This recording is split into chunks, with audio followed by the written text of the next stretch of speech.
Good. Good morning, everyone. Good morning. Thank God we're all here. We're all alive. We're all awake, not to be taken for granted. Not to be taken for granted. Okay. And first of all, let's begin by giving charity. Let's begin by giving charity. That should be our attitude toward the whole day, to find out what is missing in the world and to try to do what we can to fix it, even with a good thought. We have no idea how powerful a good thought can be about someone. Just to think positively about someone, to pray to God for everyone we see. It should be well for this person, it should be blessed, this person should be blessed, etc. Here we go. Money. Here we have our charity box. Here we have our money, our hand. Charity saves from death, and for sure for all the things which are less severe. And charity brings the Mashiach. The Shaver Tzedakah will bring Mashiach, and for sure things which are less beneficial than Mashiach, which everything is less beneficial. The most beneficial thing in the world. Here we go. Good. On the floor. Here we go. Good. Okay. Now let's go. So we're learning about Mashiach, and we're saying that the Mashiach is going to be a human being, just like Moses.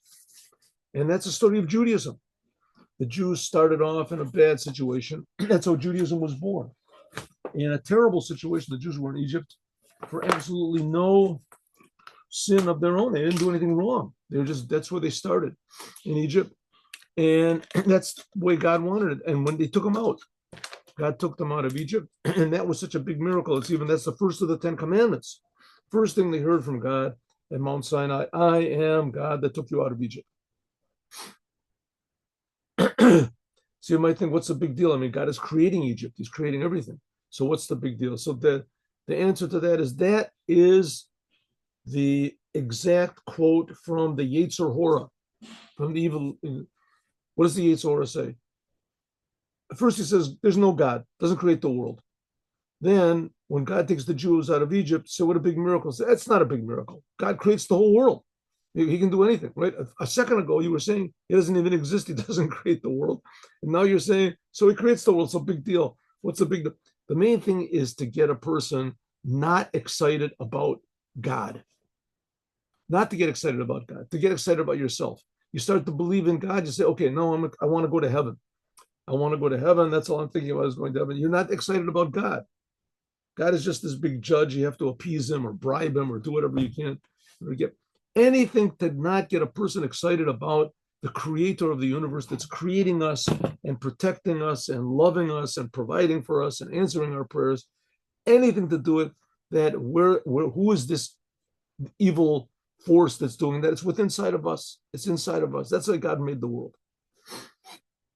So we have to, that's the battle of Esav and Jacob. Says the Rebbe, that's the battle inside of us to bring Mashiach. Bring Mashiach. Says the Rebbe, we can see that battle has been won.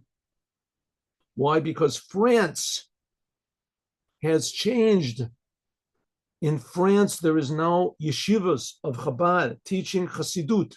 France, as innocent and benign as it might seem, just fun-loving, wine drinking, how do you say, the cabaret going, people are, just the gigolo anywhere I go. Everything is just, they are the big enemy of God. Not anymore. They are the big enemy of God. Why? Because what are they saying? Whatever. That's a big thing in France. Liberty, return. Don't worry, right? What me worry? France is the power that says all there is you. All this is new, you. I remember I learned philosophy in the university. So there's this big French philosophers over there. They were called the existentialist philosophers, and their big thing is that there's no meaning in life. That's their whole thing. There's no God. There's no purpose. We are created just by nature, by what is it, combustion or something like that. There's absolutely no meaning in life, and the fact that we're here is just this amazing accident and coincidence that happened. I mean, happened. That's it. And we have no meaning whatsoever. So that's the big enemy of Judaism. The big enemy of Judaism is egotism. That all there is me. All there is me. Excuse me, sir. Ah. Oh, winter months are setting in. Thank God in Israel. We should have rain. There's no rain. Need rain. Okay. So France, says the Rebbe, France is the numerical value of 770. And it's also the same letters as Paratzta, Paratzta, the blessing that God gave to Jacob, that you will spread out over the whole world. The whole world will be as interested in God and the creator of the universe and the purpose of creation as you are, Jacob. Okay, in B'Doreinu, in our generation itself, there's even another thing, and like we said,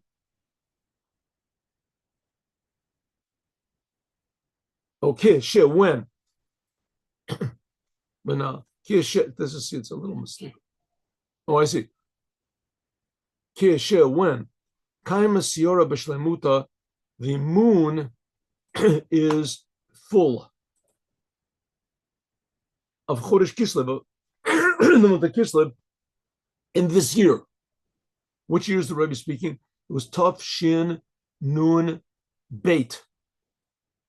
Tav Shin Nun Beit. And the initials stand for Tihye will be Shanat, a year. Nun is Niflaot. So our year is pay, so we can drop the Nun, which doesn't change the meaning of the word. It will be a year of Plaot, of miracles. And this year, Ba in it, and our year is Vav. So you can make up any good thing you want to. I'll make up Ve'od and more. Miracles and even more. Okay, but let's stay with what the Rebbe said. But in it, Bakal, Mikal call, in every detail there will be miracles. Hainu, Shahashana, that this year itself and everything that's in it is in a way of miracles. Pella, Shalamayla, Mines, it's a miracle which is above a miracle. Pella is even above the word nes. Nes also means miracle, but a Pella is like a, what do you want to call it? A wonder. A miracle, I guess you can sort of, well, it was really miraculous. How you got out of that car accident, how all of a sudden the money came to me. That was a big miracle. But that's a miracle. But a Pella, wonder, is something that remains. You remain astonished. Pelaot, that's and it even says more, astonishments, Pella, Pelaot, miracles, like Niflaot, Pelaot, same thing. That's why I said Pelaot, and this year is tough pay. Ulachol Rosh, and the main thing is and like it says, in the days, just like in the days of going out of Egypt, I will show you miracles. Now, a lot of people forget about this, right? The first of the 10 commandments is that God took us out of Egypt. People forget about this, that Judaism is based on miracles. God proving himself. And what's the story of going out of Egypt? God proved himself to the Jewish people. No one had any doubt. Every Jew went out of Egypt. They all saw the hand of God. They saw the 10 plagues. They saw how God split the sea, put the Jews over, drowned all the Egyptians, took them all to Mount Sinai. Everyone heard God speak. That's the basis of Judaism. No one had any doubts that God exists, that God cares, that God chose the Jews, that God did big miracles from the Jews. God is very active in the world. God controls the world. Everyone saw it. Everyone heard it. Everyone believed it. And it made no effect on the Jews. 40 days after they received the Torah, they all worshiped the golden calf. Huh? What do you say about that? 40 days, didn't think. That's the essence of Judaism.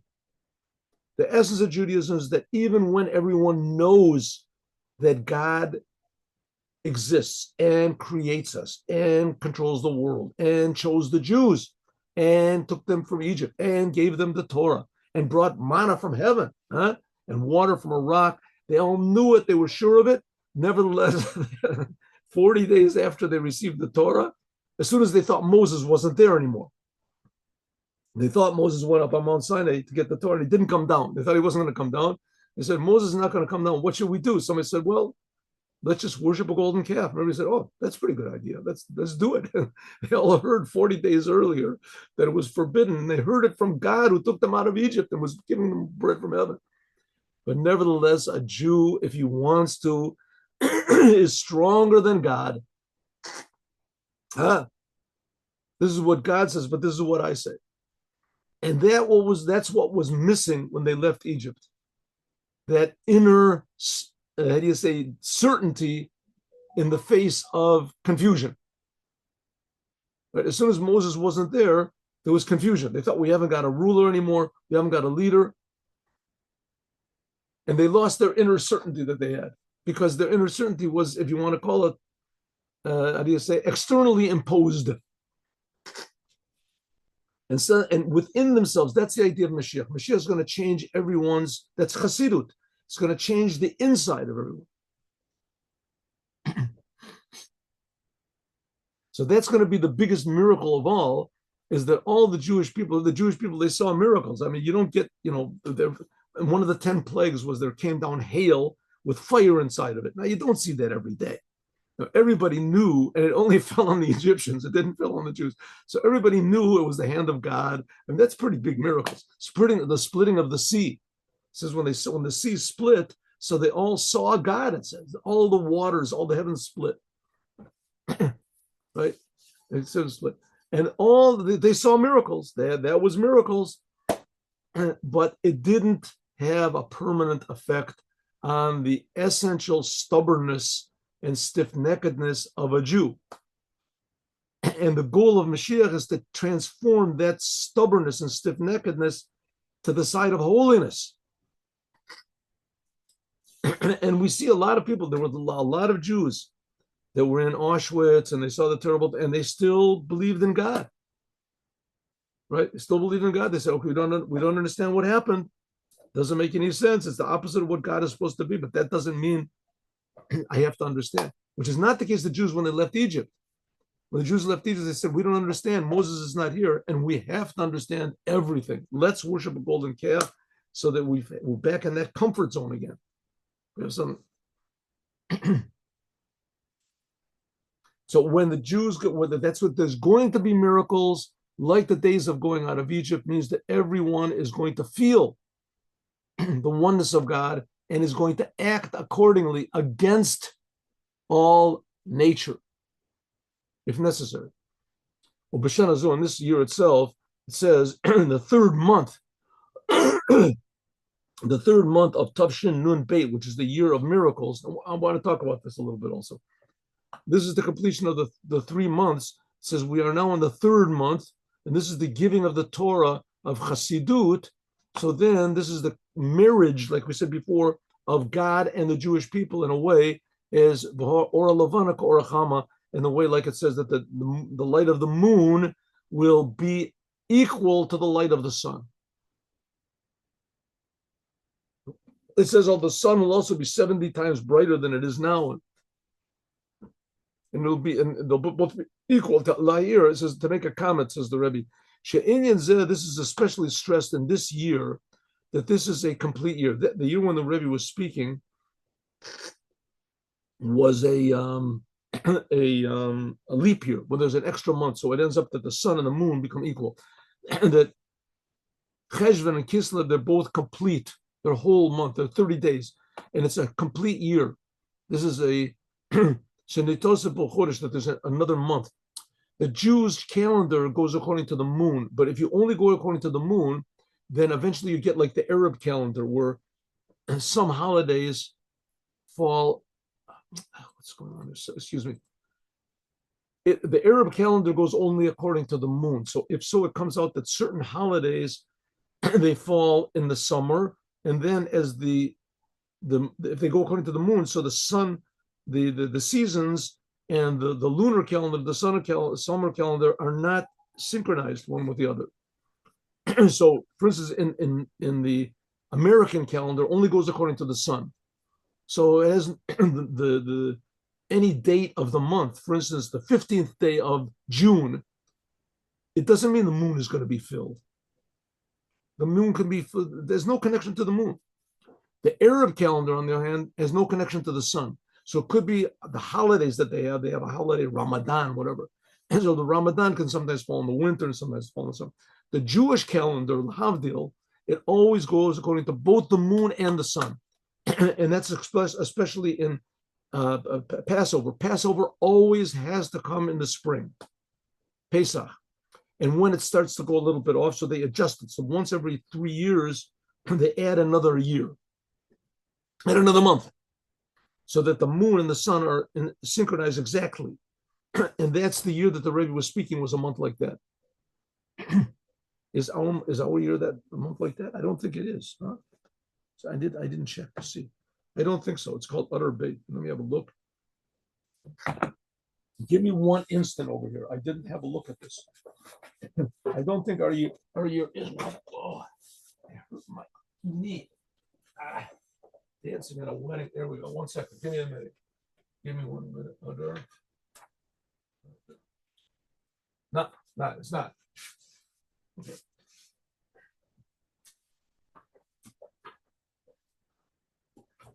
The Yesh L'Kasher said we can also, with the wedding mimer that the previous Rebbe said at the Rebbe's wedding, this yesterday was the date, was the anniversary of the Lubavitcher Rebbe's wedding. He married the previous Rebbe's daughter. And when he did that, he became officially a relative of the previous Rebbe. And that made him more eligible to be the Rebbe after the previous Rebbe. I mean, his qualifications were, a stronger what do you say? Were stronger in justification, whatever, for him being the next Rebbe than just being in the family. But that also added to it. So the Derushim, the mimers that the previous Rebbe said at the Rebbe's wedding, that, and this is stressed very much, the connection between the Jewish people and God and the days of the Moshiach, that then there will be the main marriage of the new Torah, which is going to come from God, that will feel the godliness of the Torah. So the day that God married the Jews is on Mount Sinai. When he married them, God was the groom and the Jewish people were the bride, but they didn't really consume the wedding. They didn't really have the true unity of the marriage until Mashiach comes. So says the Rebbe, that's what the previous Rebbe spoke about in the speeches that he gave at the Rebbe's wedding. The Rebbe got married in Warsaw. This was in, what was it, in 19 Pei Tet, which Pei Tet is, I mean, it's going to be almost Tafresh Pei Tet, which is going to be like almost 100 years. Pei Tet, in another year, it's going to be 100 years. So there was like 90, 7 years ago. He got married in Warsaw, and the previous Rebbe was there. The Rebbe's parents were not there because they couldn't get out of Russia. They were stuck in Russia. And the Rebbe had already left. The previous Rebbe had already been evicted from Russia, and he took the Rebbe with him. Anyway, a long, beautiful story. So now we have to open up our eyes, says the Rebbe. All we have to do is open up our eyes and see that the fact is that we're all sitting together with God, and the table is set for the meal. Now you have to remember something important. When Mashiach is going to come, the world is not going to change. The physical world is infinitely more important to God than heaven. So the physical world is going to stay the same world. Mashiach says the Mashiach is already here. Mashiach is already here. We just have to open up our eyes and see that the world is acting differently now. Okay, one of the things of Mashiach is that all of the evil floats up to the surface. So if we see things that are bad in the world, it means that, I mean, I think just take an example. there's tremendous anti-Semitism in the world. Tremendous anti-Semitism. It's everywhere. Never been such a thing like that. I learned in university, in University of Michigan, which was considered to be a very leftist, place. There was never any. No one opened their mouths against the Jews to speak against the Jews. That's ridiculous. Who would speak against the Jews? It was the same thing like open up a professor speaking against the blacks. Who would do a thing like that? Or the Orientals. You just didn't speak. No one spoke against the Jews. No problem. No problem, right? The Jews, the Zionists, whatever you want to call it, whatever name you call it, it's okay. Speak against the Jews, no problem, right? They have these big people on television, whatever, people that are well known. They have these podcasts, whatever. Speak against the Jews. The Jews are the whole problem, right? The Jews are this, and the Jews are this. The Jews are devil worshippers. The Jews are evil. The Jews are this. Just to say, would never be said a thing like that against any other religion, right? To stand up and say the Hindus are all worshiping this, no one would do a thing like that. But now everywhere there's anti-Semitism, and there's almost no physical damage done to the Jews. There is a little bit. That's too much, but it's nothing. On Kristallnacht, for instance, and when they just began the anti-Semitism, there was 100 Jews killed. I don't know, a lot of Jews were killed, and stores were broken and smashed, and people were burned everywhere. Synagogues were burned down and everything, right? And now we see that all this anti-Semitism is floating to the top, but amazingly, it's not really causing any physical damage to the Jews. Nowhere near, nothing even vaguely comparable to what it was in Nazi Germany or in the time of the pogroms when in Russia. So we see it's all floating up to the top, but miraculously, it's just like barking, but it's not really biting. Not really biting. So says the Rebbe, we just open up our eyes, we'll see that the world is ready for Moshiach. More and more Jews now are starting to wake up. All this anti-Semitism is waking up a lot of Jews. Jews are starting to ask, anti-Semitism because we got money, because we're successful. All of a sudden, that doesn't work out. That doesn't make, they hate even non-successful Jews, even poor Jews. It's because of Israel, It says what? Everybody in Israel they're all bad. They just guy happens to live in Israel. And also, what are they mad about? That we made a genocide. But there's no genus, which is called Palestine. There's no Palestinian people. It doesn't exist. It's a thing that's just made up, right? They have no flag. Now they do. The last, whatever it is, 50 years. But before that, never existed such a thing. So it's a zero. It's a whole much ado about nothing, about absolutely nothing, right? And incredible. So it's just like anti-Semitism for the name of anti-Semitism is going on. So a lot of Jews are waking up and say, well, why did they hate me? I didn't do anything wrong. Well, I don't understand. What's going on, right? And suddenly they start to realize that, listen, they hate you because you're a Jew. Being a Jew is important. Being a Jew is something that is really, really very important, and you don't even know what it is. You don't even know what it is, right? And you know what? The people that hate you also don't know what it is. They have no idea what it is. What is it being a Jew? But it must be something really important because everybody's yelling about it, right? And you see that what they're yelling about has no connection to reality. So suddenly Jews start to understand that maybe there is really something eternal and special and important and arousing about being a Jew. So that's what it says, that the Rebbe says, if we look and see, we'll see that the table is already set for the wedding. And this is the meal of Leviathan and the Shor Bor. And it says that David, God says that David, take the cup of blessing and make the blessing. Now I'm going to make a statement that I'm not so sure, but let's see. Let's finish this first. Here we go. Let's go. Because what happened in Tafshin Nun Beis? The Rebbe said the Mashiach is here. The table is set. Everything is all ready. There's big miracles. The year of big miracles. Well, Tafshin Nun Beis, that was going to be the year that the Rebbe had a stroke. And the Rebbe had a stroke, and it was impossible for him to speak. No, so a lot of people said, well, didn't pan out. The Rebbe had really good plans, but here we see it didn't work out. You can say that, yes. But the Rebbe is speaking over here about the dark side of the moon. And how the dark side of the moon, that's the essence of the moon. And in no way does it indicate that the moon is not there. Exactly the opposite. that when the moon is shining, then you don't really see the moon. When the moon is shining, you see the reflection of the sun off the moon. So that, in a way, distracts us from seeing the real moon. What is the real moon? The real moon is supposed to shine like the sun. The real moon is supposed to shine like this, and the sun is supposed to even shine more than it's shining now.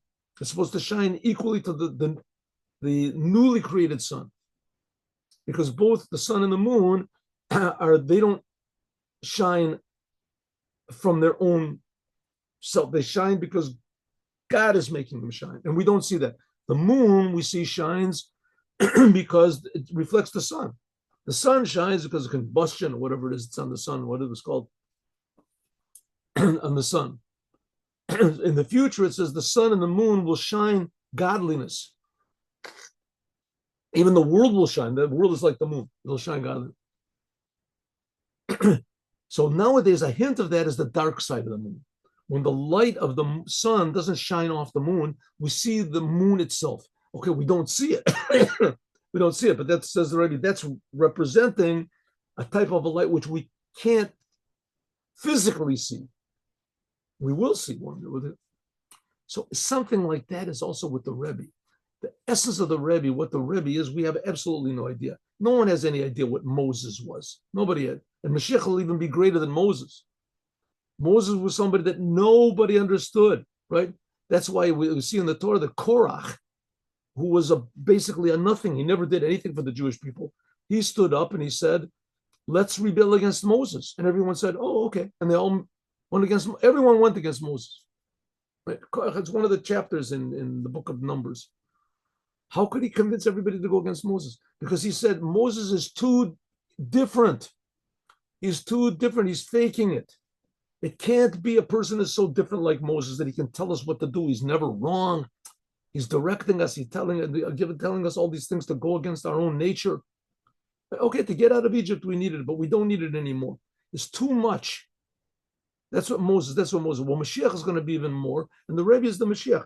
I'm just saying this as far as my own understanding goes. And so the fact that we don't see the Rebbe, and the Rebbe started to become less and less like the moon, it's not a sign, like the Rebbe is saying, that it's going away and that there's no moon. There's no exactly the opposite. That's the ability of the moon to shine on its own, to shine directly from God. Okay, says the Rebbe, our deeds are the main thing.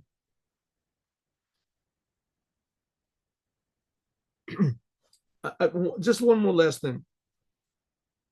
Maimonides says, and he's the only one that really says this clearly, but his opinion is not opposed by anybody.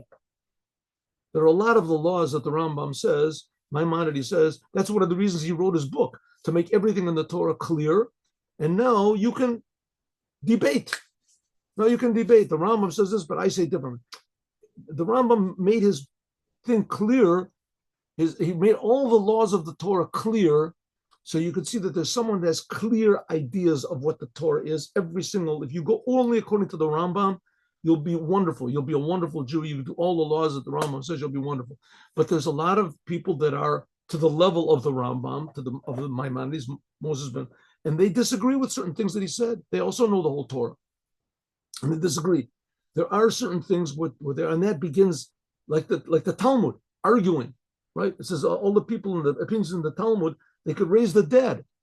So someone says an opinion, that's an opinion of a person that could raise the dead. Nevertheless, there's others that also could raise the dead, and they disagreed with them. That's the Talmud. That's Judaism. Everyone has to have their own opinion. You have to voice your opinion, and sometimes your opinion could be wrong. It could be 99% it's wrong, but you have a right to your opinion, but you have to be open to see if it's wrong or not. That's why the Rambam, but on this, talking about Mashiach, no one disagrees. What the Rambam, what Maimonides, Rabbi Moses ben Maimon, what he says about Mashiach, no one disagrees.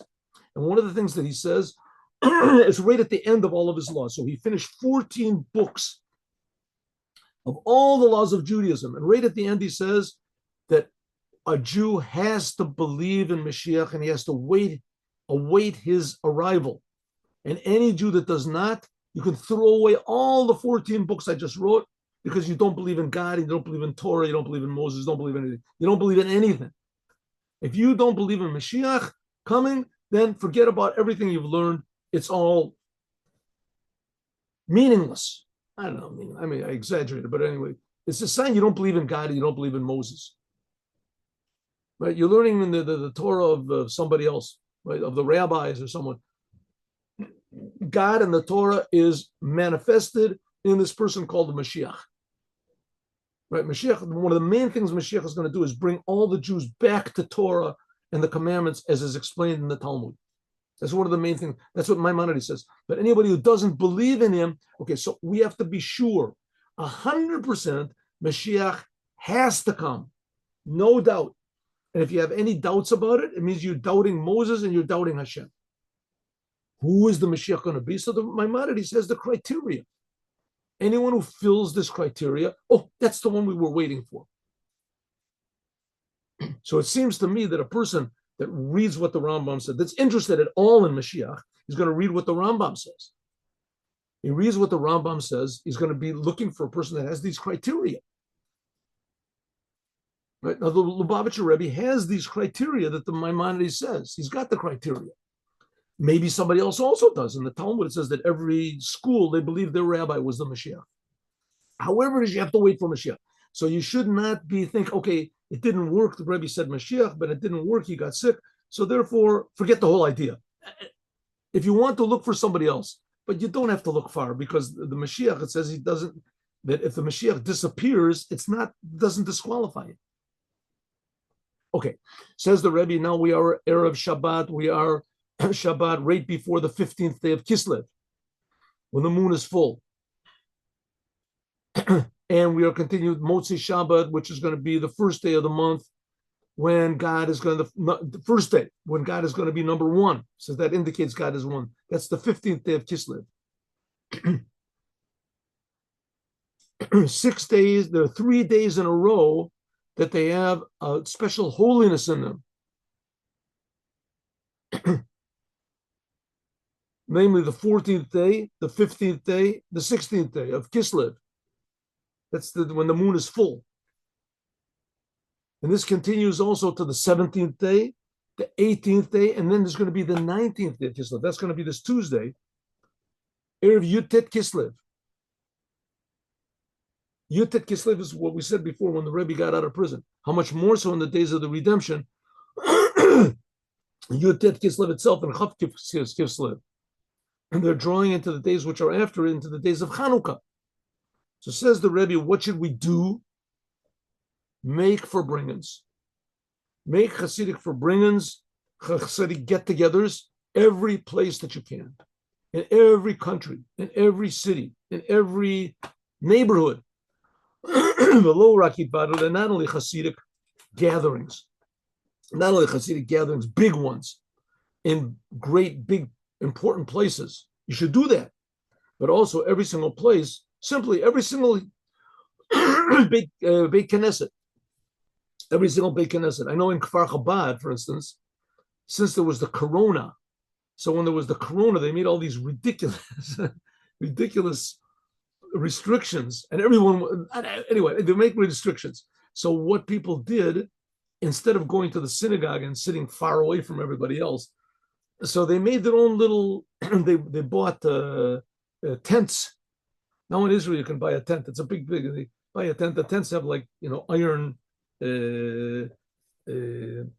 metal frames, and you put the tent over it, and the thing becomes, it becomes waterproof, and you can warm it up. They put heating. So now we have, I think in Kfar Chabad, there are now 50, is it 50? Anyway, 35, something like that, synagogues. And some of them have only like 15 people in it, 20 people, and they love it, right? All the friends are all together, and people go from one to the other a lot of times. They visit each other, they sometimes get together, but each one makes its own little forbringen. Not only forbringen big ones in central places, says the Rebbe, but every little place where there can be, every school, you should make forbringens. Forbringens means Hasidic get-togethers. You sit together. You have a little bit of vodka or wine or grape juice, whatever you want to. You make a l'chaim, and you say words of Torah, words of holiness. You talk about the Rebbe's, talk about God, talk about Judaism, talk about Mashiach, especially about Mashiach.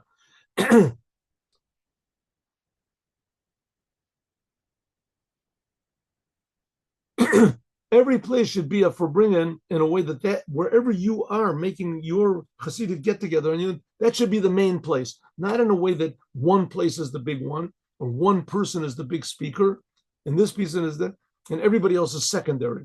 No, everyone should participate. Not only that will not detract from the main forbringen that's going to be made. Even more, this will add on even more in all the other places. Because we say Kina Sofrim Tar B'Chachma. What was said over there? Oh, this guy said this. Oh, wow. And while we were over there, he said this. Every place will, you give everybody a chance to speak. More people are participating in the Hasidic forbringen. I'm sure no matter where you are, if you're listening to this, you can go to a Chabad community and you can hear a Hasidic forbringen. And you don't have to be Jewish. You can go wherever you want to. I know a lot of places where there's non-Jews, and they come and they sit and they listen. They listen. Don't start to talk, because people that don't know, they're not involved in the whole business, in the whole spirit of the thing. So, you start to talk, who knows where it's going to be. But sit and listen until you have to go for a few times. You'll see that they don't mind you speaking, even if you're not Jewish, but not too much. A couple minutes, a couple of this. And until it's like, so you go to a bar, the bartender listens to all your problems, you go to a Hasidic forbringen.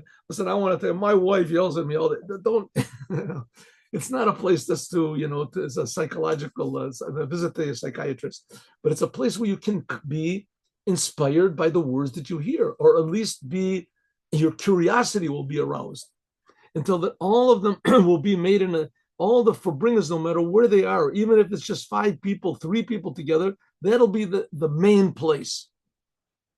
That it'll come from yourself, because that's the whole idea of Hasidut Chabad, that it comes from you.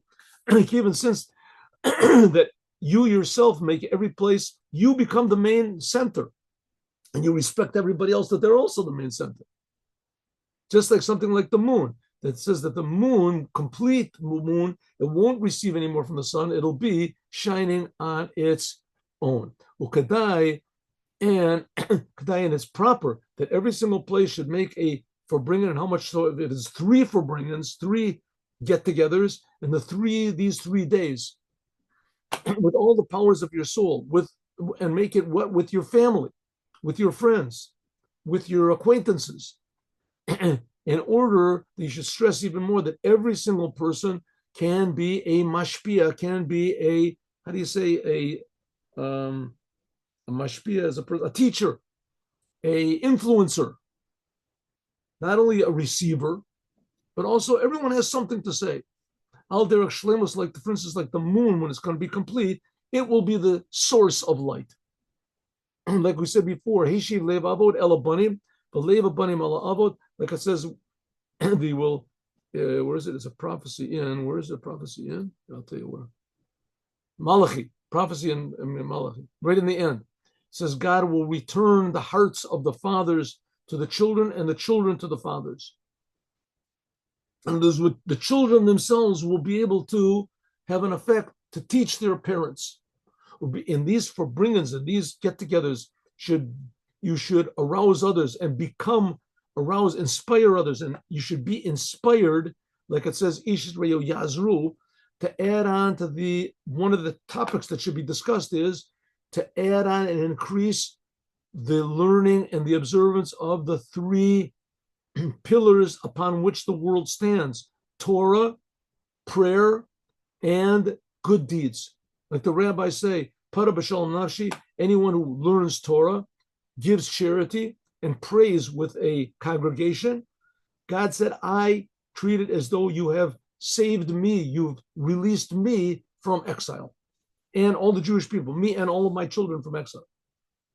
But wouldn't even more, and this is the main thing, not as though God said, if you learn Torah every day, and if you give charity, and if you pray with a congregation with 9 other Jews, then I treat it as though you have taken me and all the Jewish people out of exile. Says the Rebbe, not only as though, but actually it will take God out of exile, because it's that God suffers with the Jewish people. But called Tzorotam Lotza. But Pasha simply, immediately, in a continuation of this for bringing back then in 1990, the end of 91, it should be the request of Jacob, what Jacob said. And it should be fulfilled in every single Jew.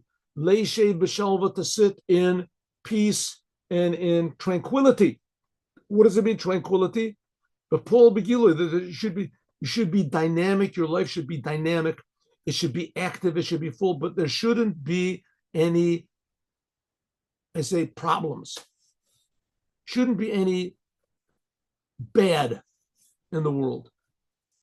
We should be free to serve God. We should be free to do more blessing in the world. We shouldn't be disturbed by poverty, by health, and by wealth, or by problems with children, by neighbors, etc. No, there shouldn't be any problems. That's the ideal way of the world. Our problem should be, how can I do more good?